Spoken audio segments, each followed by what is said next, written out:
Good morning, sir.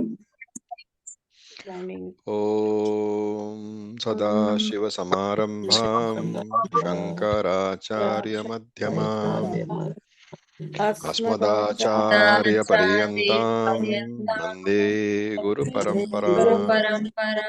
Om Sahana Vavatu Sahana Bhanaktu Sahaviram Karvavahai Tejasvinavadhitamastu ma vidvishavahai. You're not Om feeling drowsy, no? Shanti Shanti Shanti. That's the only reason not to drive. There's no other reason. Om Tat Sat. Om Namah Shivaya. Om drive. Om Namah Shivaya, Acharya. Om Tat Sat. Okay. थोड़ा जल्दी है इसके लिए तो you can drive ऐसे कोई बात Those who are having discussions at home, could you please mute yourselves? नहीं. Okay. So we are on verse number 14 of the 9th chapter of Bhagavad Gita. So we chant. Shri Bhagawanuvacha Shri Bhagavan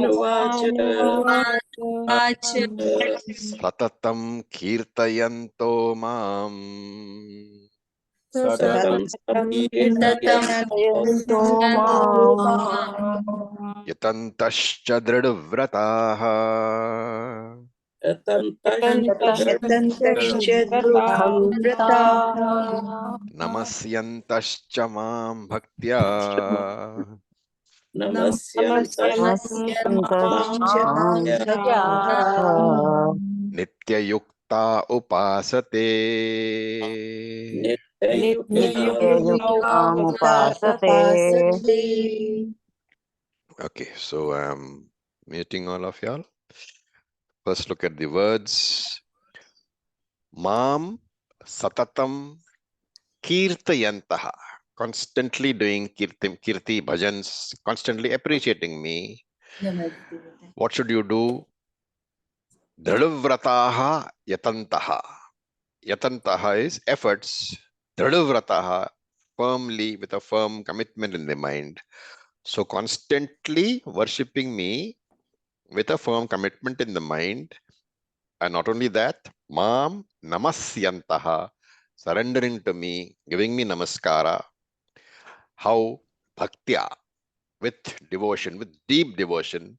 And Nitya Yukta, always having me in the mind. Yukta is to be united with. Nitya Yukta, always having me in the mind. Upasate, these people worship me. Therefore, this is the way they worship me. So how do people who are firmly committed to the path of moksha, how do they worship? How do they pursue the goal? First he defines what kind of people they are. He says they are Dridha Vrataha. Dridha means firm. Vratam is a promise or a commitment to yourself. So Dridha Vrataha, they are people of firm conviction, firm commitment. What is this commitment? I want moksha. And Satatam Kirtayantaha. So they are always doing Kirtanam. You can take this as discussing this goal of moksha with other seekers also. So you can take Satatam Kirtayantaha as also being in Satsangaha. And when? Not every Sunday morning. Satatam, Sarvada, all the time. So meaning that they recognize Ishvara in their lives all the time. So remember, for a Vaidika sadhaka, for a person who believes in the Veda, there is nothing called secular. So in fact, in this country, we should not talk about secular at all, because for us, everything is sacred. And yatantaha, they make efforts. Yatanam is effort, so they make efforts. And remember that this making efforts is for what purpose? For acquiring Chitta Shuddhi. So these efforts are basically your Karma Yoga, your Upasana. And therefore, when should you begin? You should start the day you have committed to yourself that I want moksha, on that day you should start. And Shankara gives a very good definition of yatantaha. So he says, Indriya upasamhara shama dama daya ahimsa adi lakshanaihi dharme prayatnantaha. So yatantaha is prayatnantaha, making necessary effort. What kind of effort? Indriya upasamhara, control of one's sense organs. Not acting upon, sense organs means what? Not acting upon ragadvesha. And therefore, Shankara says, this effort essentially is controlling your ragadvesha, and also, which means shama and dama, right?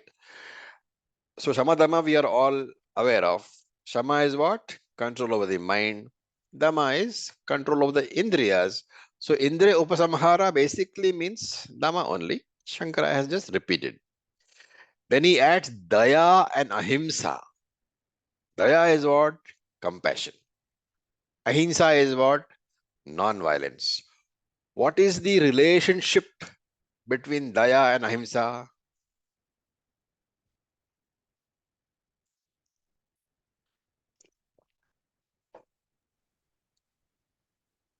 Anybody? Kindness and compassion will be a non-violent behavior. Symbiotic. Kindness and Compassion will lead to non-violence. violence. Forgiveness. You have to think of the manifestations, the medium of manifestation. If you have to answer the question correctly, what is the medium of manifestation of daya? What is the medium of manifestation of ahimsa?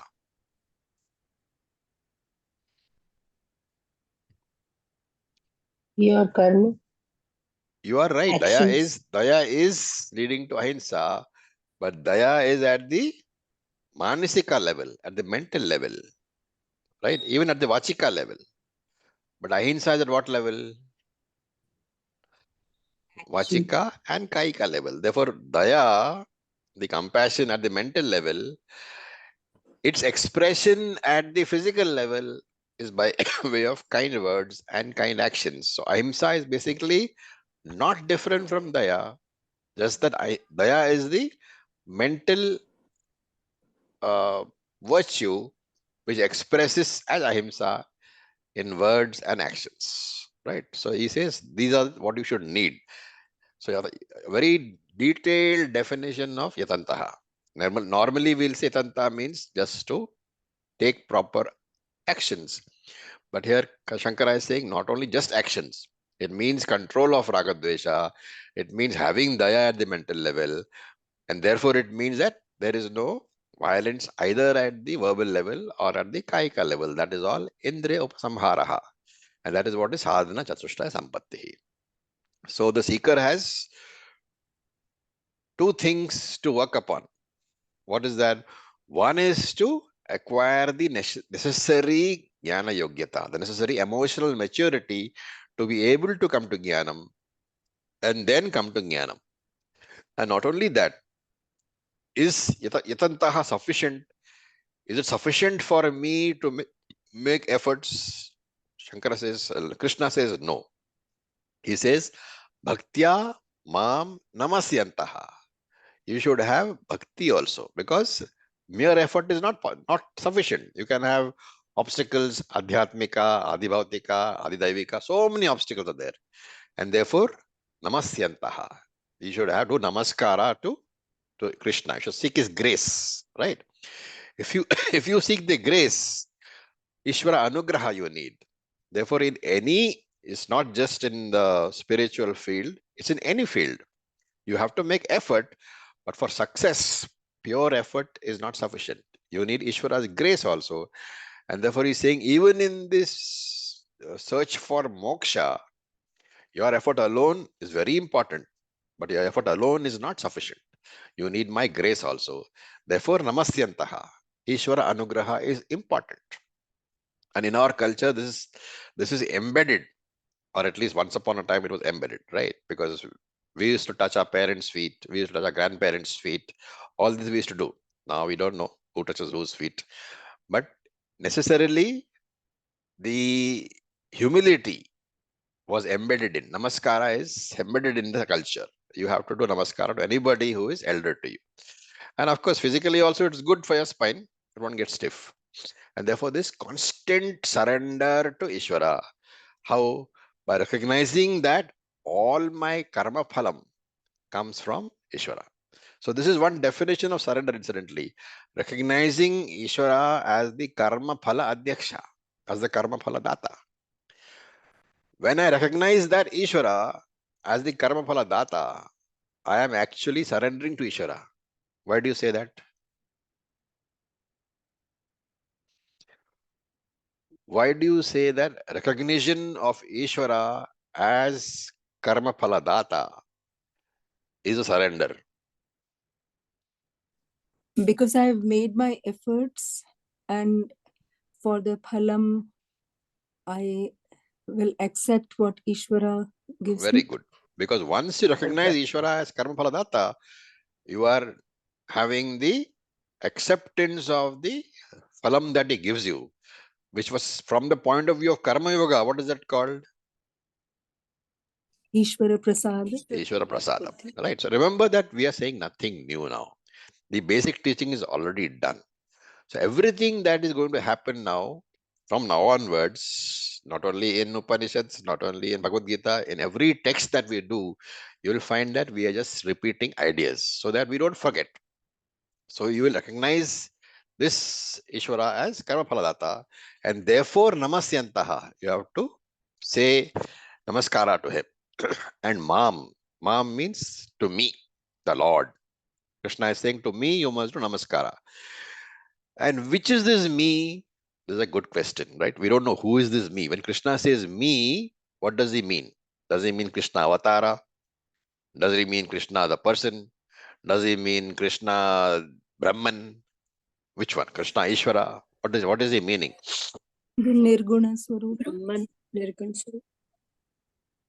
No, Saguna Ishvara. All answers are Ishvara. good. There are no wrong answers in this, but Shankara says very clearly in his commentary, Hridaya Shaya Atma. What does it mean? Mam is equal to Hridaya Shaya Atma. The one which resides in my heart. The one which resides in our heart, which is who?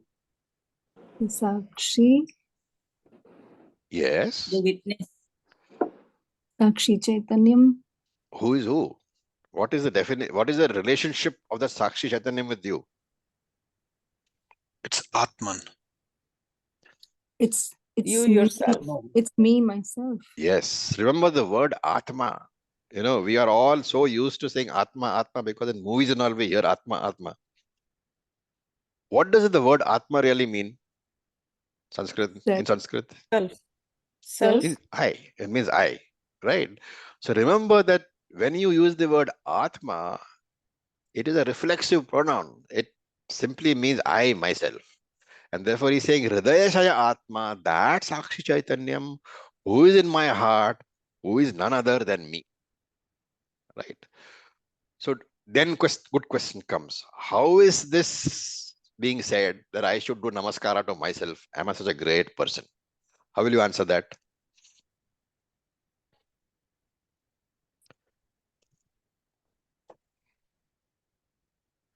All very By uncomfortable. recognizing that Aham Brahmasmi. By recognizing that Aham Brahmasmi, correct. But who is offering namaskara to whom? Jivo Ishvara na Jivo. paraha. Somebody is offering namaskara, right? Because he says Mam Namasyantaha. Who is that somebody? The Jivatma. He is a Jivatma. The Jivatma, the Vyavaharik. The Vyavaharika Jivatma who knows that, it's a very important understanding. The Vyavaharika Jivatma knows that actually speaking, he is the Paramarthika Paramatma, but he also knows that one is Satyam, one is Mithya. The Mithya Jivatma is a very finite entity. And therefore, this Mithya Jivatma, who is the RC, who is finite, he is offering Namaskara to whom? To the Paramarthika Atma, who is Paramatma, who is Satyam. but who is none other than you in the higher aspect. In the lower aspect, the lower nature, apara prakriti, the Jivatma is very limited. But in the para prakriti, he is no different than Paramatma. Therefore, what is the relationship, what is that equation which equates the finite Jivatma to the infinite Paramatma? What is that relationship called? Aikyam. Okay, let me put the other way. What is the statement of that relationship called? Jiveshwara Mhm. Abheda or Aikya. Okay, when you say Tattvamasi, it's Mahavakyam. called a Mahavakyam, right? Remember, therefore, that from now onwards, whenever you study the Vedanta, any text, what should you be looking at? Always be on the lookout for statements which are Mahavakyam. Right? Remember that we talk about 4 Mahavakyams, Mhm. but that's not really true. It is not true that there are only 4 Mahavakyams. Okay. Every statement, every Veda, you will find lots of Mahavakyams. The 4 are only a representative. They are saying that there is one Mahavakyam, that each Veda will contain Mahavakyam. Not one, many of them. And so will any Vedantic text. And therefore, you should be like, the eagle who is flying above the sea. What does the eagle wait for? The fish.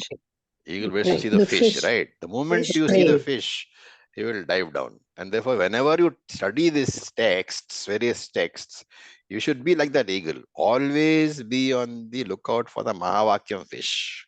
Okay. So here also, this is a Mahavakyam. So beautifully it has been explained. And therefore, bhaktya. What kind of bhakti? It is bhakti which is not artha bhakti, not arthi bhakti. It is a bhakti which encompasses everybody. Sarve bhavantu sukhinaha. It's a jnani bhakti. So bhaktya and yatantaha indicates free will. So namasyantaha indicates what? Ishvara anugraha. Yatantaha indicates free will. And therefore, Krishna is saying that in any activity, and much more so in spiritual activity, yatantaha and namasyantaha, free will and Ishvara Anugraha, both are equally important. If you reject free will, you are moving towards fatalism, which is a very common mistake that people make about Hinduism. Hinduism has no fatalism because it keeps free will as part of the process. And if you reject Anugraha, you are rejecting Ishvara. And therefore, there is no question of your getting mukti at all. You're just a plain arrogant person, right? And therefore, nitya yukta upasate. This constant bhakti they have committed, and they constantly worship me. Now, very constantly worshiping me, I remember Ishvara always. My vairagyam is permanent. It is born out of my sadhana chatushtayam. It is born out of some amount of knowledge which I have got. It is not samshan vairagyam. You know what samshan vairagyam is? Yes, a temporary one. Temporary only when you visit the graveyard and Occasion. come. When Visit you the go for a grave. crematorium, when you go for cremation, around when the body is burning, you will talk with everybody, life is short, we should do more things, blah, blah, blah, blah, blah. Yeah. Moment you go home, what happens? You look at your stock market climbing and the vairagyam vanishes. And therefore, that is not what is talked about. It is not Shamshana Vairagyam, it is complete and Nitya Vairagyam is constantly there, right? And that is why, in fact, when you go to a temple, we do the pradakshinam, right? How do you do the pradakshinam? From left to right or right to left? Clockwise. Clockwise. Clockwise. When you do the pradakshinam clockwise, where is Ishvara? Always on to our right. Always onto our right. And when you complete the circle, if you look at the circle, where is Ishvara? In the center. In the center. In And that, front of that us in the center. pradakshinam is an indication of how your life should be lived. As you do the pradakshinam, when you complete, you will realize that Ishvara has been in the center of your life. And that is how Ishvara should be in the center of your life, even while worshipping, while living your life as a karma yogi. And center of life means what? You should never lose sight of that Ishvara. Okay. Now, we will read the next verse. Jnana yajnena chapyanye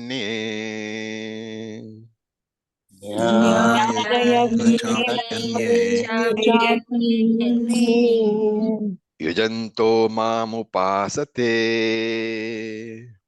Yajanto Upasate ekatvena pratakttvena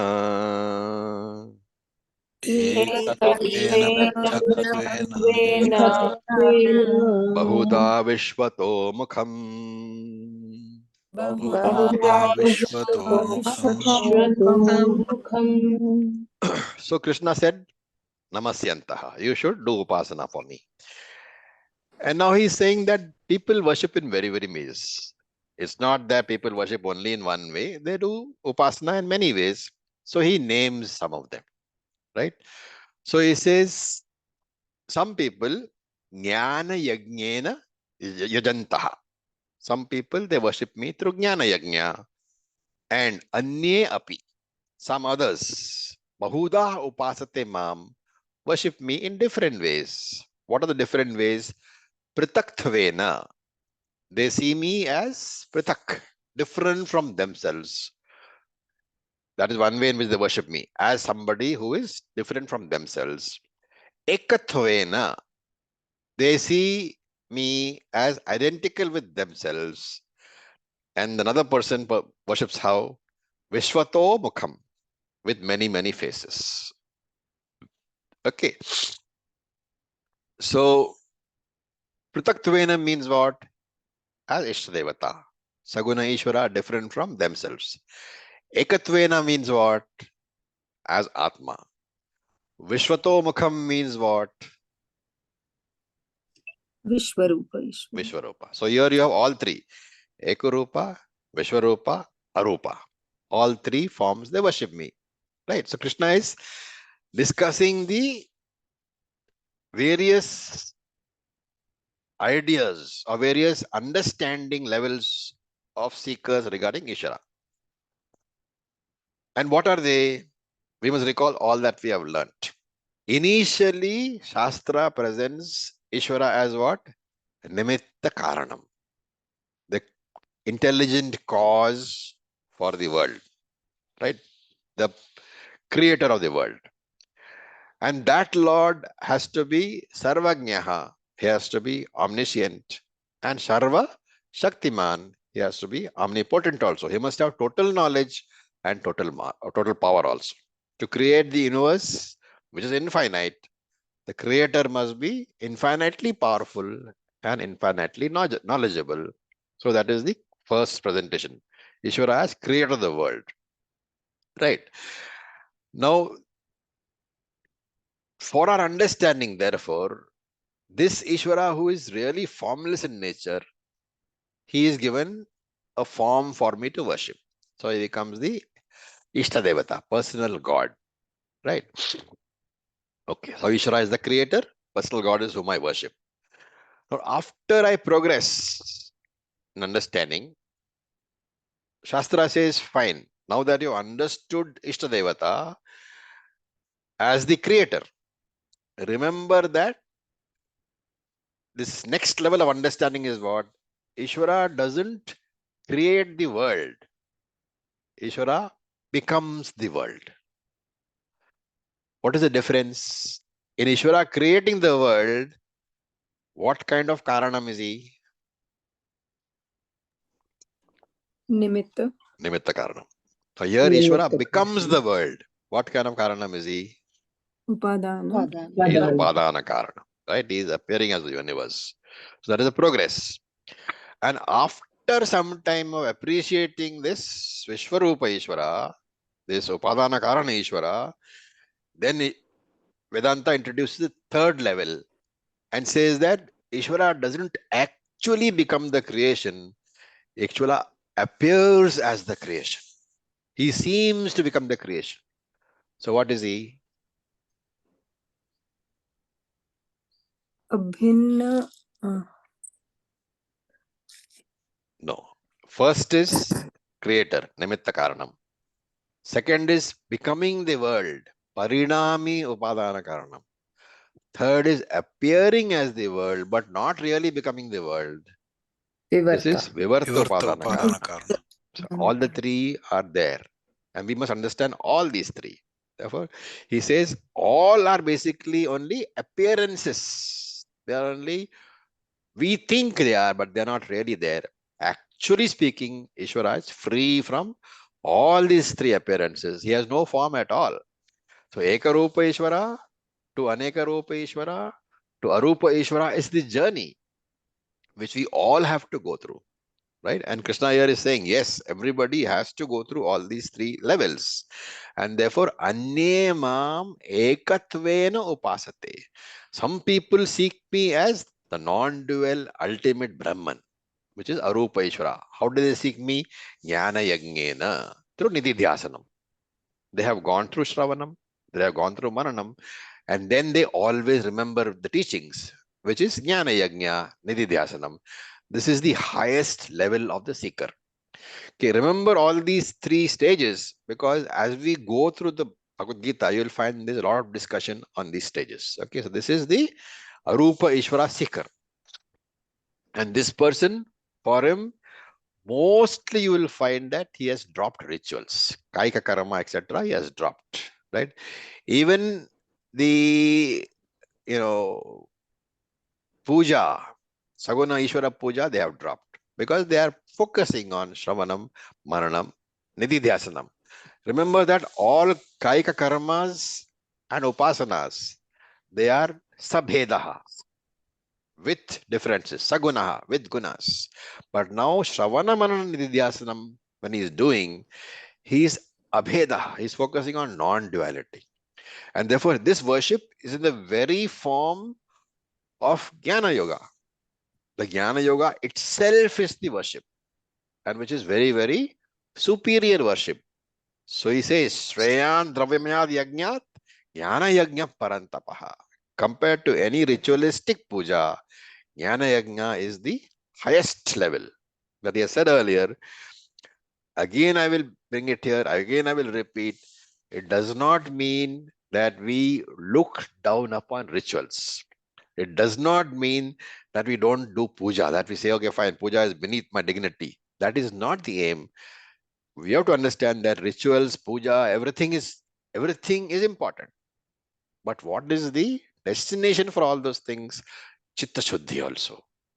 And therefore, the idea here is that even the Jnana Yajna, the inquiry, that is being presented in the form of puja. So remember that whenever you say Jnana Yajna, it's a puja only. What is a puja? Wherever Ishvara is involved, it's a puja. And therefore, Jnana Yajna is a puja, maybe without any rituals, maybe without any materials. But Ishvara is there. Therefore, it is puja. And therefore, it is called Jnana Yajna, consisting of Shravanam, Mananam, Nididhyasanam. Who is at the center? Ekatvena. The multiple sagunas have been dropped. There are no saguna devatas here. There is no differences being thought of. This dasoham bhavana. I am the dasaha. Aham dasaha. That is the bhavana. That is the outlook at the duality level, at the karmakanda level. That has been dropped. So from dasoham, they have come to soham. From aham dasaha, they have come to aham brahma asmi. So there is only one Brahman which doesn't create the universe. It doesn't become the universe. It appears as the entire universe. And that Brahman, who am I? Who is that Brahman? I alone am that Brahman.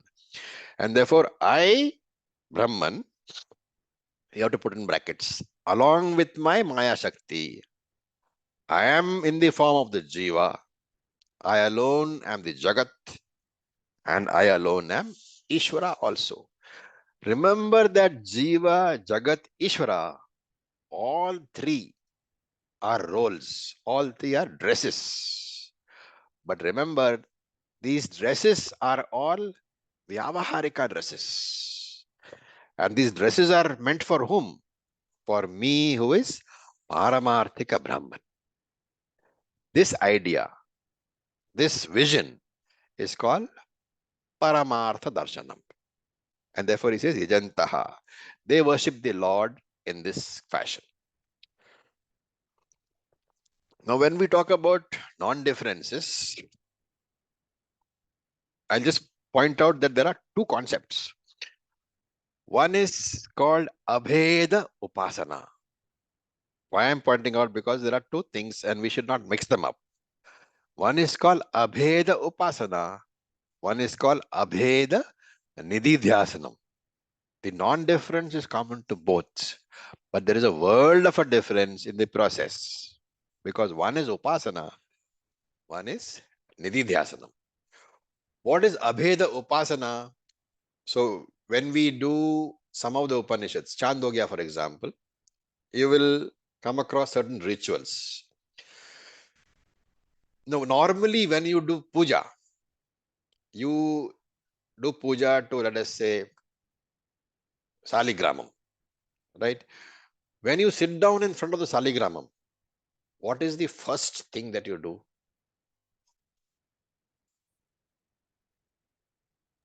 Or you should be doing?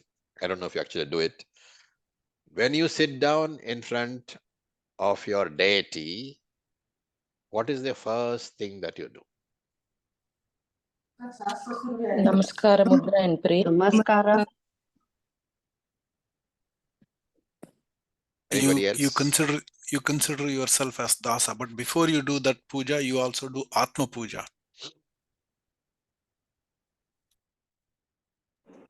Bow my head. You superimpose the Lord on the deity. Very good. What is that called? Adhyasa. Alambanam. Alambanam. The alambanam is the Okay. symbol. Remember that the first step in prayer is to first invoke the Lord. None of us do this. But if you have seen any of the pujas, any of the ritualistic pujas, how do they start? Prana Pratishtha. No.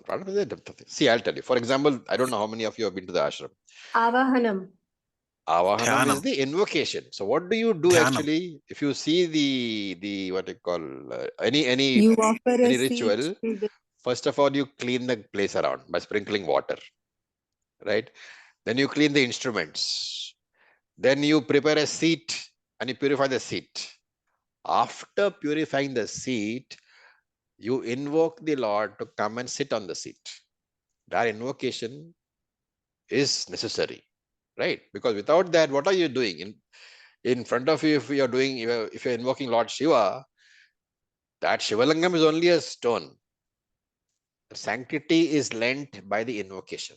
You are invoking the Lord Shiva to come and reside in that stone for the period of your puja. Okay. This is the Saguna angle. Okay, I'm not talking about the Nirguna angle where you say everything is Lord Shiva.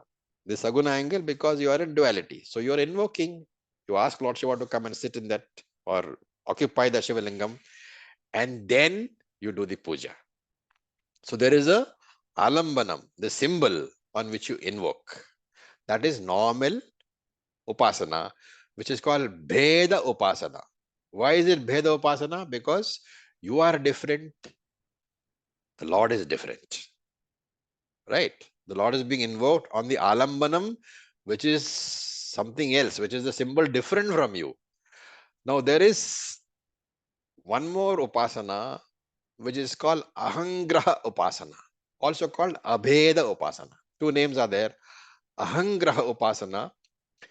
A more explanatory name is Abheda Upasana. Abheda means no difference. No difference in what? In the Alambanam. So here what you do, you don't have a Alambanam at all. The Alambanam is you yourself. And therefore you invoke the Lord on yourself. Right? You invoke the Lord upon yourself. That is called Abheda Upasana. But remember, it is still Upasana. What is it that you are doing? You don't have Jnanam as yet. Right? It's a very important point. When you do Abheda Upasana, you are a seeker. You are in Karma Kanda. You have not come to Jnana Kanda. Therefore, you don't have Jnanam. You don't know that I am the Lord. Therefore, that Upasana is an imagination. You imagine that you are Bhagavan. Very important point. You imagine that you are Bhagavan, but you don't claim that you are Bhagavan. If you are claiming that you are Ishvara, then you are doing Nididhyasanam. If you are imagining that you are Ishvara, then it is Upasana. And therefore, this Abheda Upasana and Abheda Nididhyasanam, you should understand very clearly.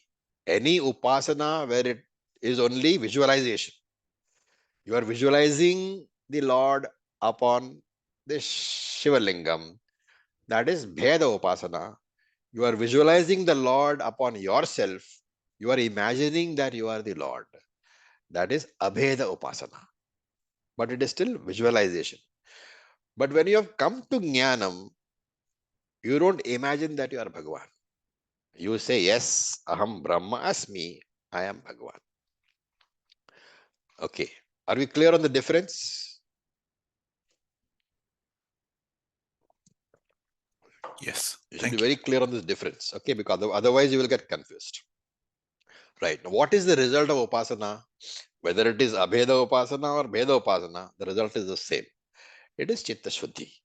So when you have finished getting Chitta Shuddhi, then from Upasana, whether it be Bheda Upasana or Abheda Upasana, when that Upasana has granted its result, which is in the form of Chitta Shuddhi, which is in the form of Sadhana Chatushtayam, which is in the form of Jnana Yogyata, then and then alone can you drop the Upasana and come to Abheda Nididhyasana.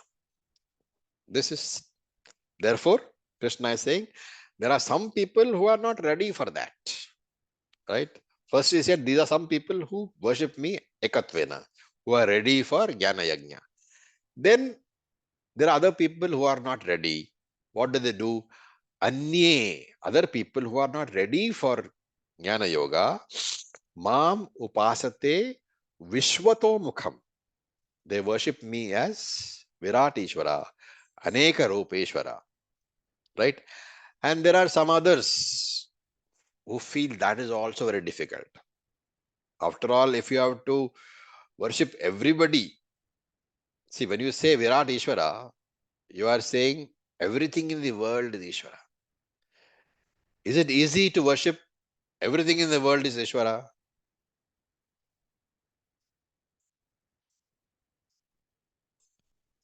No. It is not. It is. Because there are so many things that you dislike. Right? How do you worship a scorpion is Ishvara? Especially a scorpion who just bitten you. Right?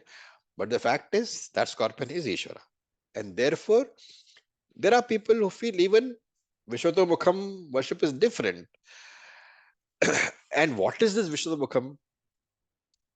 There's the word itself means Bhagavan is in the form of Vishwarupa Ishvara.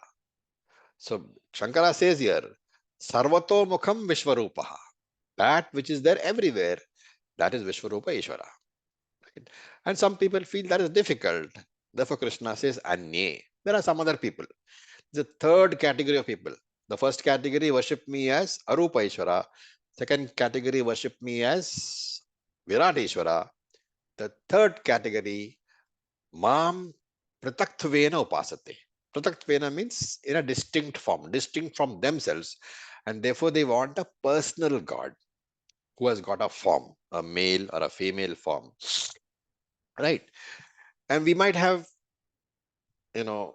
doubts about what does Prataktvena mean. And therefore we look at the Bhashyam, and Shankara says Aditya Chandradi Bhedena, which means what? As individual gods, as Surya Devata, as Chandra Devata, with these kind of differences, they worship me. Right? So, Anye api ijantaha.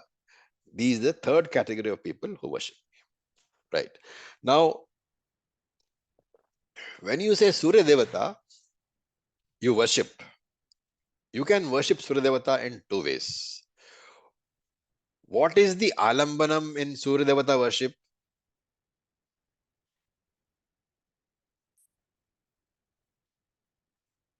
What is the alambanam? Sorry, the sun itself, right? The disk, solar disk is the alambanam. Now,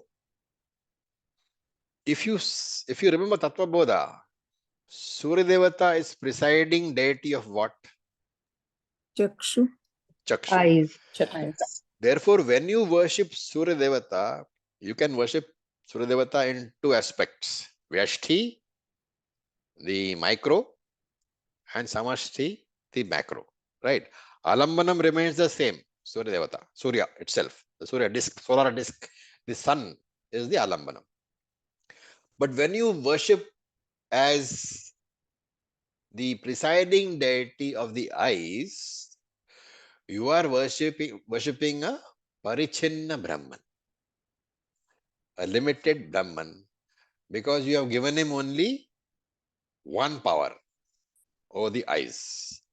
So you can worship Surya Devata as Vyashti Devata, presiding over the eyes, or you can worship as Samashti Ishvara, Karana Samashti Ishvara, as the Antaryami himself, right? And therefore, Surya Upasanam can be either Karya Brahma Upasanam. Karya Brahma means product or limited. Therefore, Karya Brahma Upasanam means as the Chakshu presiding Devata you can worship. Or you can worship as Karana Brahma, as the Samashti Ishvara. Now, what is Krishna referring to? Supposing I have problems with my eyes, then I can invoke Karya Brahman. But for Jnanam, I have to necessarily choose Samashti Ishvara. Right? Remember that if I am worshipping Ekarupa Ishvara for what do you call Chitta Shuddhi, it is easy to think that I can invoke Ekarupa Ishvara, that is to say, the Ishvara, the sun god who is presiding over the eyes. And for me, he becomes Ishtadevata. Right? But what is the Shastric viewpoint? If you are meditating for Jnanam, if you are worshipping for Jnanam, you have to worship on that Alambanam, which is the Surya, you have to worship the Samashti Devata. Only Samashti Devata can help you in Chitta Shuddhi and Jnanam. Vyashti Devata will only give you the particular fruit which that Vyashti Devata is capable of giving. So if it is the sun god who is presiding over the eyes, his blessings are limited to good eyesight. And this you should be very clear about. Therefore, if you are worshipping for material benefits, yes, Vyashti Devata. If you are meditating or worshipping for Jnanam or Chitta Shuddhi, it is always Samashti Devata. Therefore, in any Ishtadevata puja, one should, as Vedantic students, in any Ishtadevata puja, we should ensure that we invoke only Samashti Ishvara and not Vyashti Ishvara. Okay. Any questions so far?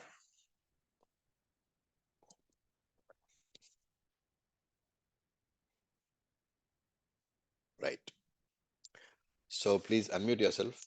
We will look at the last verse for today, verse number 16. Aham karturaham yajñah Aham aham kartur aham karturam yajnaha yajnah swadaham aham aushadam Swadaham aham aushadham Shadham swadaham aham aushadam Swadhaham aham amaushadham aushadham mantroham hamevajyam Mantroham ahamevajyam Rajyam mantroham ahamevajyam Mantroham aham ahamevajyam aham agnir aham hutam. aham So the dragging of the is necessary. Swadaham aham aushadam mantroham ahamevajyam aham agnir aham hutam. Okay, so I'll just mute you all again.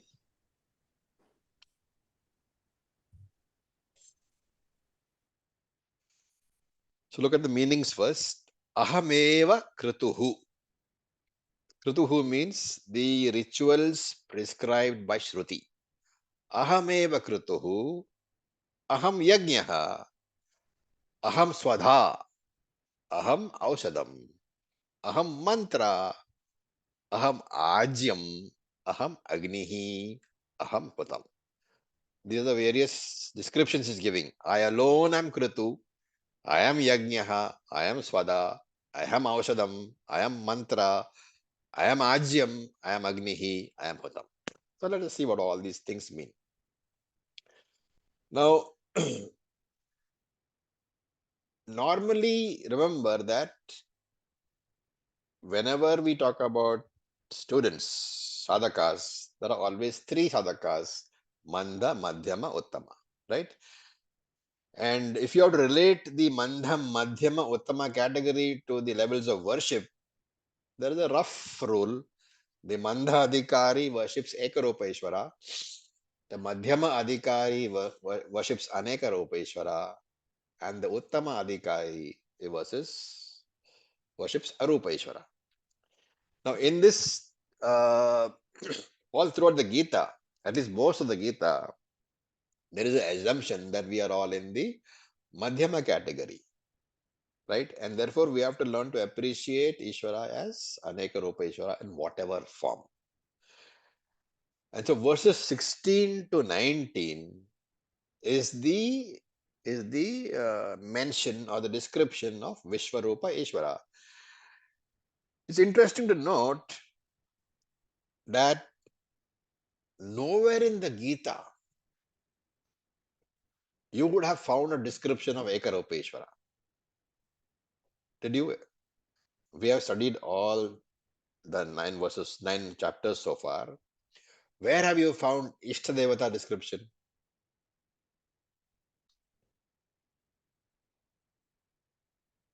Do you remember anywhere in the Bhagavad Gita? No, it's not there at all. And if you want Ishtadevata description, where should you go to?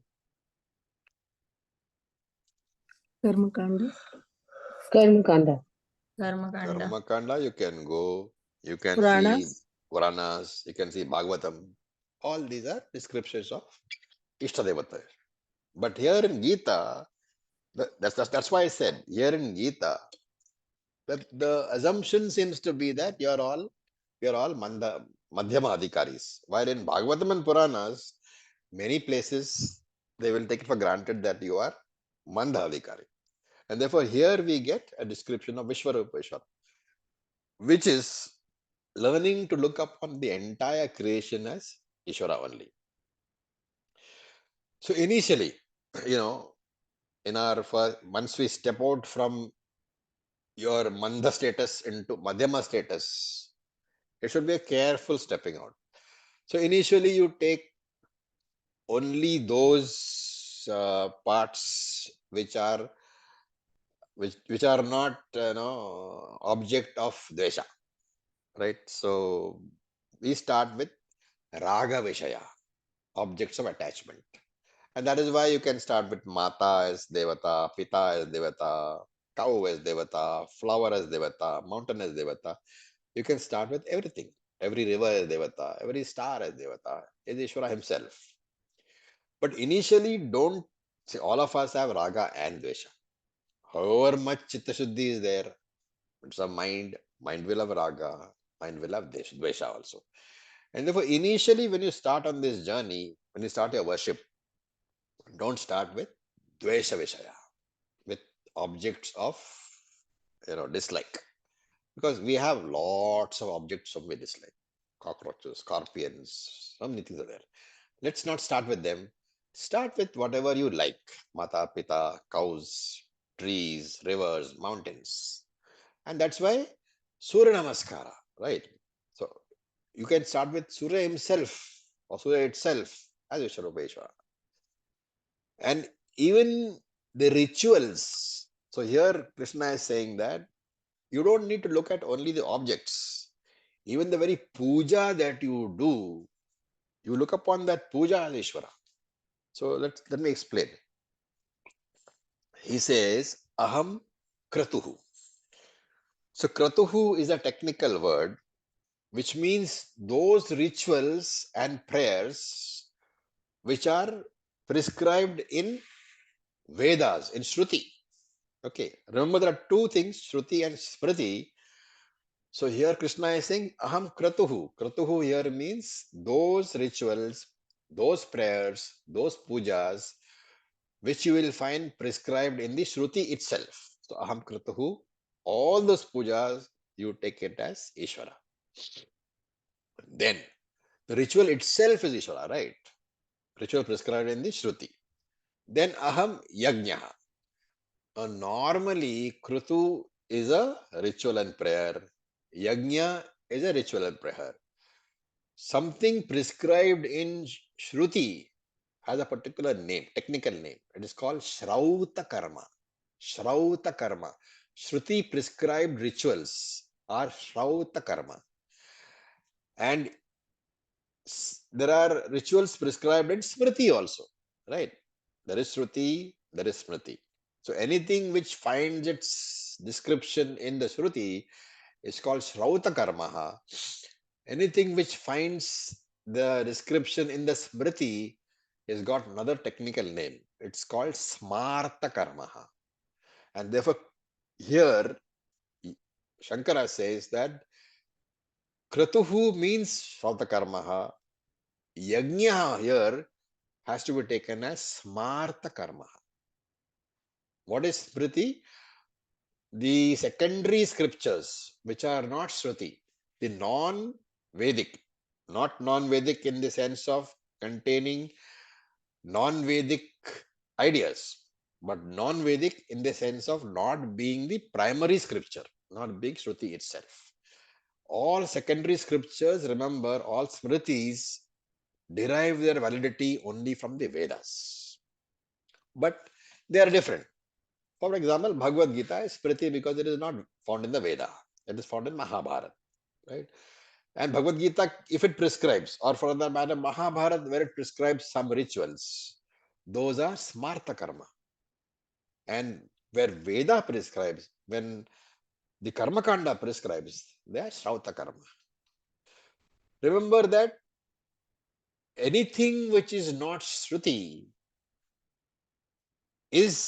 can be broadly taken as Smriti. So Smriti, for example, can include Smriti, Itihasa, Purana, everything.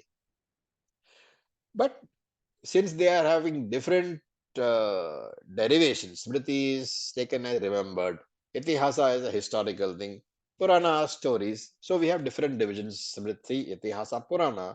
But broadly speaking, there are only two divisions, Shruti and Smriti. Everything which is not Shruti can be taken as Smriti. And remember that the validity, the sacredness of any text comes only because of Shruti. Any text which is not following Shruti is not Smriti. Please try to understand. Shruti has the basic teaching. Smriti also has the basic teaching, but Smriti is not Shruti because they're different. They're not Vedas. But every Smriti text, it has to follow the Vedic teaching. Even Bhagavad Gita is sacred. Why? Because it follows the Vedic teaching. And therefore, when we say that I follow Bhagavad Gita, I am basically saying I am following Vedic teaching. Right? And one more interesting point is, in our tradition, the Veda is held in greater esteem to even Ishvara. Do you know why?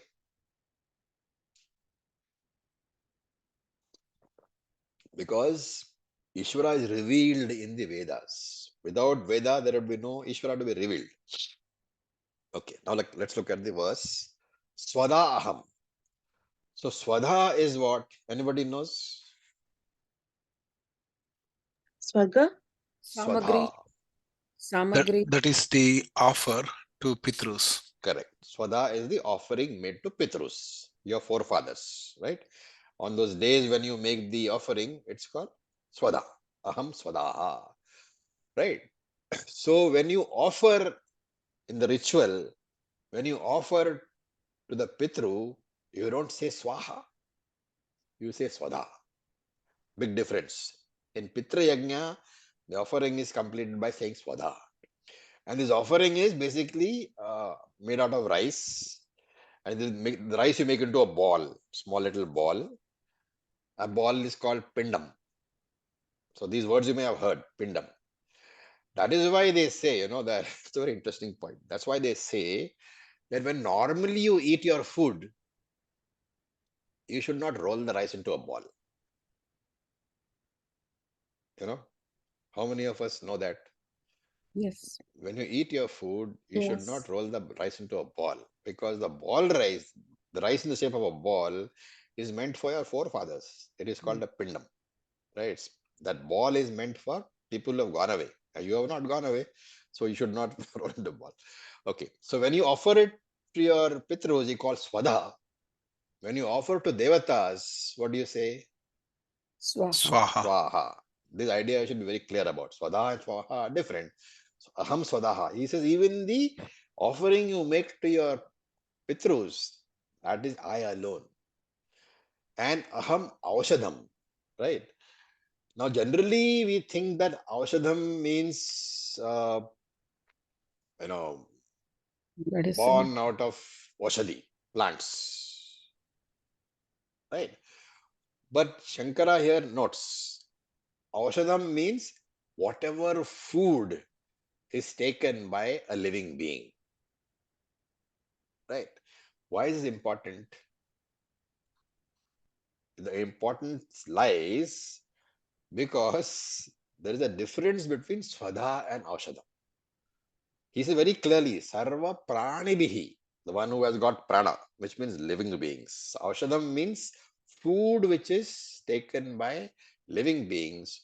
Swadha means food which is consumed by departed jivas also. Therefore, Krishna is saying here, I am that food which nourishes you, that is, you as a living being. I am also that food which nourishes your forefathers also. Ashadam is, of course, also taken as medicine, right? Finally, if you take the meaning of all combined, it says whatever meaning you take is immaterial. You can take it as Ausadam, you can take it as Swadha, you can take it as food which you generally eat, anything. Ultimately, what he is saying is everything is Ishvara only. Aham eva sarvam. I am everything. Then he says Aham mantraha. So he says all the mantras, Shankara adds here, mantras which are chanted to Pitrus, mantras which are chanted to Devatas, mantras which are chanted while doing your puja, everything I am. All the mantras which are chanted, I am. Remember that in tradition, your lunch and dinner, they also have to be preceded by mantras. Pranaya swaha, apanaya swaha. This mantra is very necessary, because even you're eating your food, remember, it's basically a yajna. Therefore, that mantra also I am. If you remember Brahmarpanam Brahmahavi, right? You are actually eating as a yajna, and therefore every yajna has to be accompanied by mantras. Therefore, your lunch, dinner, and breakfast also have to be accompanied by mantras. And ahameva ajyam. So ajyam means ghee, and therefore this havihi, the ghee which you offer in rituals, that also I am. And aham agnihi, I am the very fire into which the offering is done. And that's why you say Agneya Swaha, Prajapate Swaha, Indraya Swaha. That Agni I am. That I am that very fire principle to which you offer all the oblations. This is a very similar mantra to Brahmarpanam Brahmahavihi. And the last one is Aham Hutam. Hutam means the very action of offering. Like the fire is Ishvara, the ghee is Ishvara, the offerer is Ishvara, and the very action of offering, that itself is Ishvara. So he's saying that everything is Ishvara itself. Shankara says, when you say that Brahman is everything, you are saying that Brahman alone is manifesting as everything. Brahman is sacred, and therefore everything is sacred. And therefore, when you meditate upon the entire creation, you should meditate upon the entire creation as what? As the manifestation of the Lord. This is the Upasana message. And therefore, because of this message, this particular verse is called a Upasya Brahma Sloka. A sloka in which everything is talked about as the Upasyam, the object of Upasana. And therefore, meditation on Brahman is done how? By seeing everything as Brahman, seeing everything as sacred. And the essence of this verse is the same as the essence of the 18th verse of the 4th chapter. Brahmarpanam Brahmahavihi. What is the essence? Whatever is there, that I am. When you say that Brahman is the manifesting in the form of everything, the understanding is what? There is nothing other than Brahman. And therefore, a universe doesn't exist separate from Brahman, which means the world is mithya. Therefore, Brahman is Jneyam Brahman. That Brahman which is to be known. Right? But here in this particular chapter, in this particular verse, the very universe is being looked upon as Ishvara, is looked upon as divine. Therefore, Brahman is Upasyam Brahma also. So, Jneyam Brahma is Upasyam Brahma. The world is presented as Divyam, divine. In the 4th chapter, the world was presented as Jneyam, as what? As Mithya. And therefore, in the 4th chapter, it was Jneyam Brahma, that Brahman to be known. But here in this verse, it is Upasyam Brahma, that Brahman which is to be subject of Upasana. So 4th chapter is Jnana Kandam. This particular verse is Upasana Kandam. With this, I'll stop for today. Any questions?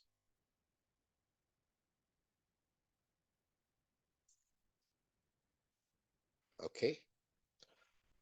Om Purnamadav Purnamidam Purnat Purnamudachyate Purnasya Purnamadaya Purnam Eva Vasishyate Om Shanti Shanti Shanti Om Tat Sat Om Namah Om Shivaya. Tat Thank Sat. you for your Om patience. Namah Thank you Shivaya. so much. Thank you. Thank you.